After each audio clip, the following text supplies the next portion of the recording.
Good morning, Sir Nagapatan. Today, I'm going to discuss about the dead reckoning, estimated position, running fix, and fixed position.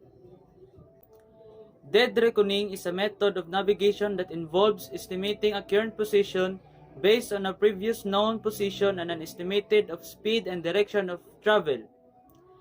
It is often used when other navigation methods such as GPS or landmarks are not available or reliable.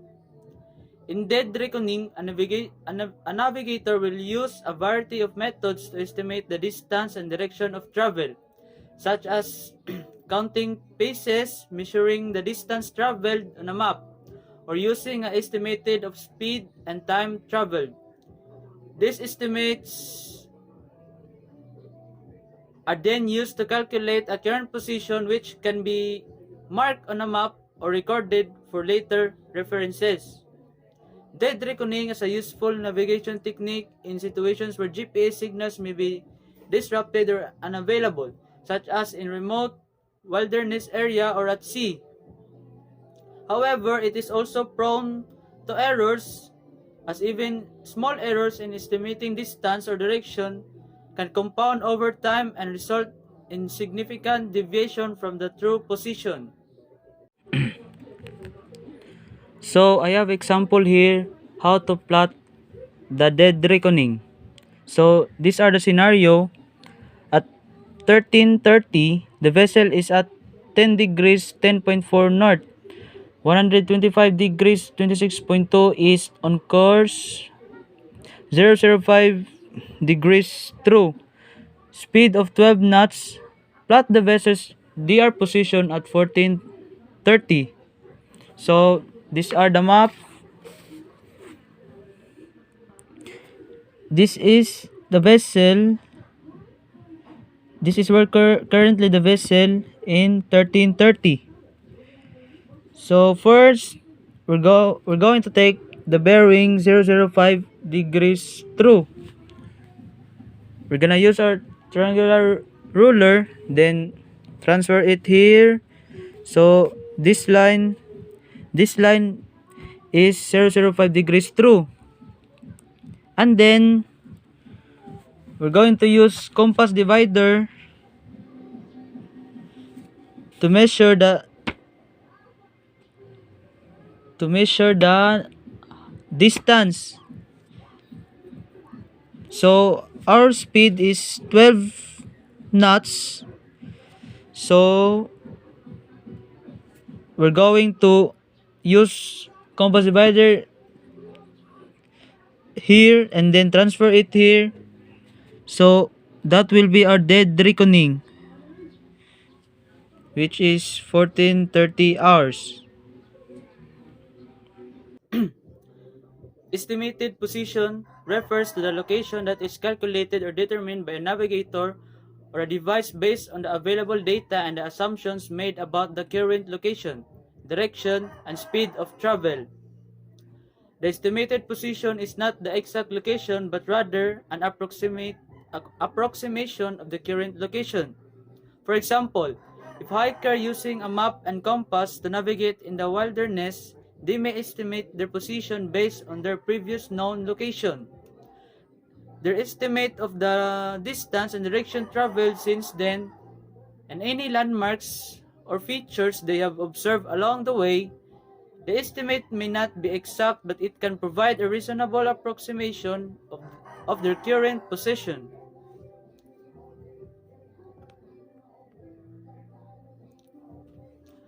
Similarly, in modern navigation systems, such as GPS, the device calculates the estimate position by triangulating the signals received from GPS satellites.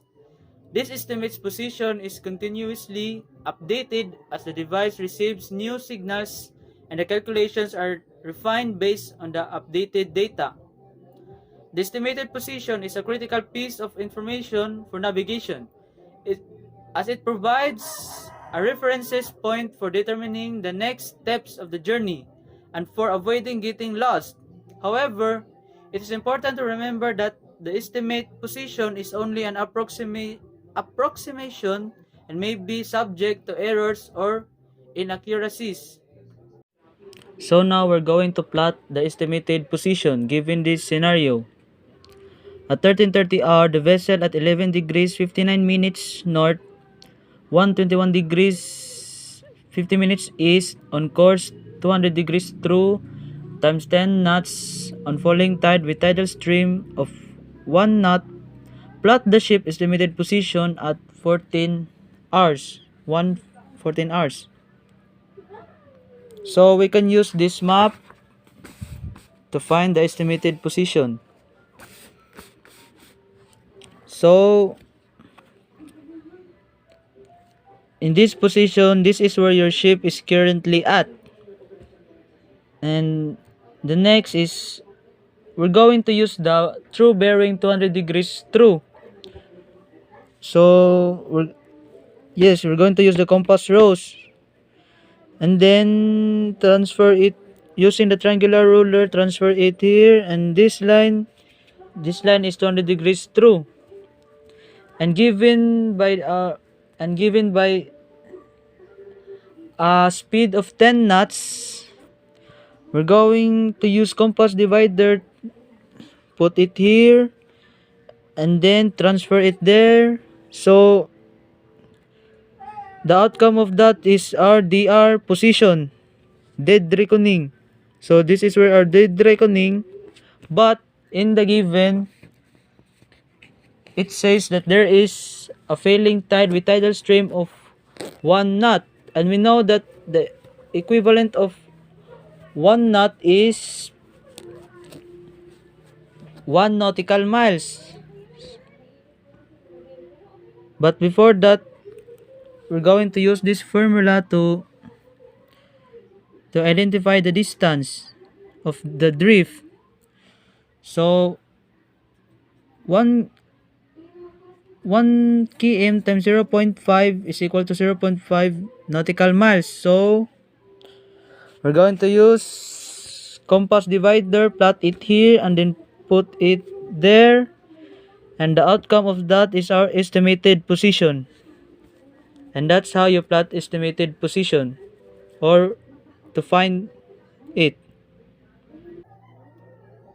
A running fix is a technique used in navigation to determine the current position of a vessel or aircraft by combining a series of position fixes taken at different times.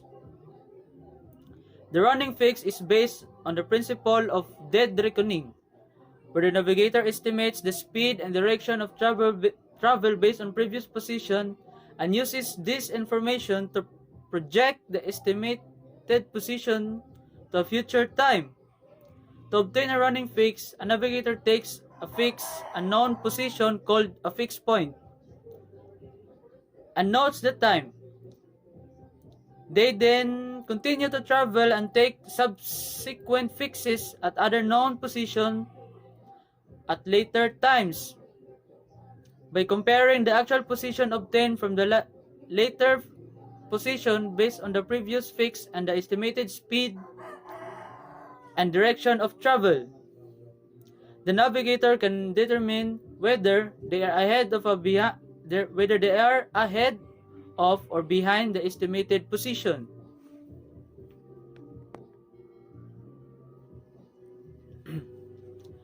The running fix is obtained by drawing a line from the previous fixed point through the current estimated position to a point where it intersects a line drawn from the current estimated position through the later fixed point.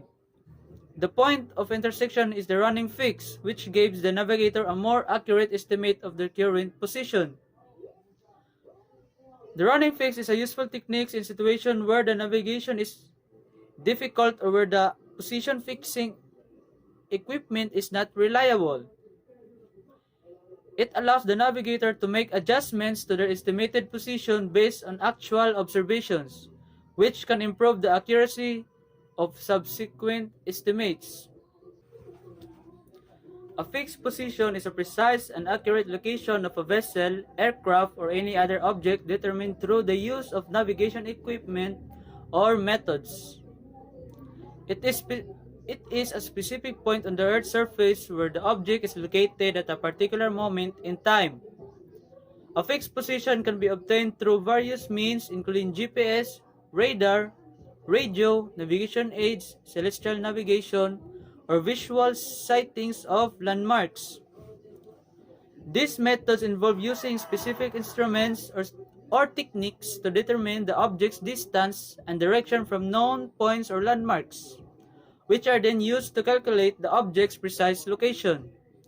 In navigation, obtaining a fixed position is essential to ensure that the vessel or aircraft is following the intended route and is not deviating from the planned course. A navigator typically takes multiple fixed positions at different times to track the object's progress and to make any necessary course correction. In addition to navigation, fixed positions are also important in other fields such as surveying, cartography, and geology, where accurate location data is necessary for mapping, resource exploration, and other applications.